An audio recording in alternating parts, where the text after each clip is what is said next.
All right, this is part number 2 where I'm going to show you how to go live just using your laptop. And the first thing I want to show you and make clear is just your basic setup of how to use a laptop to do video. And this is actually the easiest thing. I mean, with this laptop, this is an iMac Air, it's a MacBook Air is what they call it. And so with my MacBook Air, I have a little webcam that's already built in, and it's absolutely the easiest way to do a Facebook Live. Use your laptop or use a desktop computer at home, and you can go straight off onto your computer. Now, if you're using a setup like this, these are the things that I want you to do for your setup so that you will actually look and sound much better. So the first thing is that you can notice like where I am. I happen to be situated in a room with these big, huge open windows, which have light, but it's indirect light. So today is a bright, snowy day, and the sun is shining out there, but the sun is not shining directly in the windows, but it is even light on my face. So I have this great diffuse light. And so if I sit here and I face the windows, you can see that on my face, it's really nice and even. And that looks great. The problem is that my laptop is too low. The camera is way down here, and so I have to look kind of down at it, and the shot from the camera is looking up towards the ceiling behind me. So what I want to do is I want to raise up my laptop to about this level so that the camera is even with my eye level. And I have some very sophisticated tools here to do that with. I have this little stand that I'm going to stick here, and then on top of the stand I'm going to put a cardboard box. And then I will grab my laptop, from here and stick it on top of this. There. Oh, it's perfect. So now it's great. I have this camera is really even. It's directly even with my eye height. So this is the look that I'm going for, and I can adjust this a little bit and maybe get a little bit better background going here. Maybe like that. If I want to have the whiteboard in my background, I can do that. And anyway, this is a nice setup, and you can see mainly what I'm going for here is that I want even light on my face.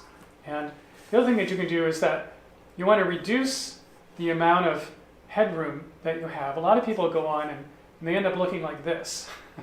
And this is not the look.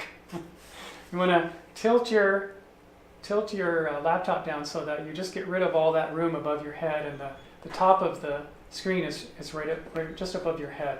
And what I tend to like to do is I like to go with a rule of thirds. A lot of people like to be right in the center, and personally I think it actually looks a little bit more interesting if I come a little bit to 1/3 to the side and I tilt myself so that I'm looking like this. And this can be a little more interesting. And then I can move the camera a little bit away from me so you can see a little bit more of me, and that's actually looking pretty good. And this way, if I gesture, you can see my hands as well as my head.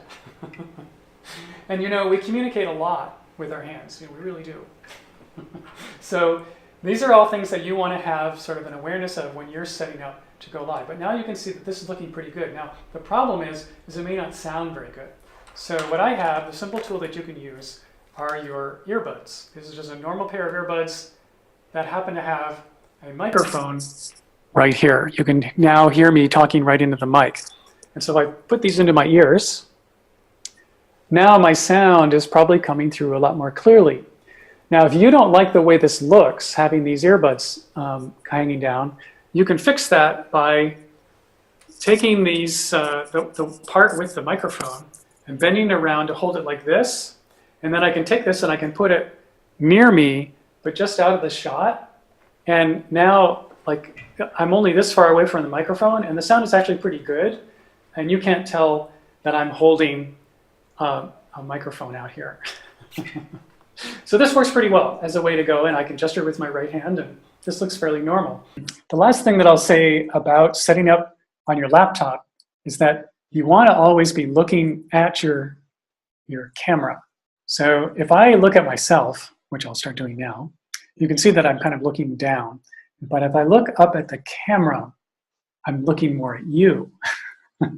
So this is really important. You'll see people, looking off screen or looking down or doing, whatever, looking kind of distracted. And if you want to really be engaging on a live video, make sure that you're focusing on that cute little circle, which is the webcam up on the top of your screen. And don't be distracted by your own reflection. All right, so what I want to do now is I want to share my screen. What I want to show you is this third-party tool called Ecamm, which is a bit of software that you can purchase for around $30, and it's just a one-time purchase, very inexpensive, and it allows you to go live.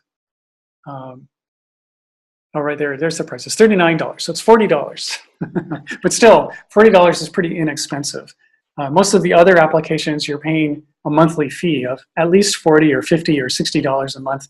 And the one that I use called Crowdcasters actually costs $90 a month. So this is really, really inexpensive way to do this. And it's actually a really nice tool. So this is the Ecamm site. And I just want to scroll down here and kind of show you the features that it has. You can use, basically this is something you put on your laptop or your desktop, and you can start broadcasting. If you want to get really fancy and use a really nice camera and you happen to own a Canon DSLR, you can plug that into this tool and then get really nice imagery. Or you can get a better webcam like Logitech. The other nice thing you can do is at the same time as you're going live on Ecamm, you can do a Skype call, and you can have up to 5 people on the call with you. So if you're interested in doing Facebook Lives and doing interviews with other people while you're live, this tool allows you to do that, which I also think is really cool. And then again, if you want to be fancy, you can put titles, you can put your logo on, so you can make your production look really professional. And then lastly, if you want to include video that you've made previously that's pre-recorded, you can do that too. So for example, if you're going live and you want to do a webinar, and you could actually start the webinar with yourself being live and saying, hey, hello everybody, and it's yourself, and people are seeing you, and you're being very personable and very engaging. Then you could say, and now I'm going to go in and do my slides. And of course, you could do it either way. You could share your screen and show the slides and talk through them live, or you could actually hit a pre-recorded button and have the whole slide presentation part of your webinar be pre-recorded and just include it just the way they're showing it here, which I think is a great feature. And then down here, this is just showing an example of sharing your desktop. Now, this tool is, I believe, only good for Apple. So you need a MacBook Pro or a laptop that is a Mac laptop, or you can use your desktop, your iMac. And this is a tool that that works really well. So this is what I would suggest if you're wanting to go live from your laptop. This is probably the simplest, cheapest, and one of the most professional looking ways that you can do it. So now in the next part of the training, I'm going to go right into how you go live using your phone.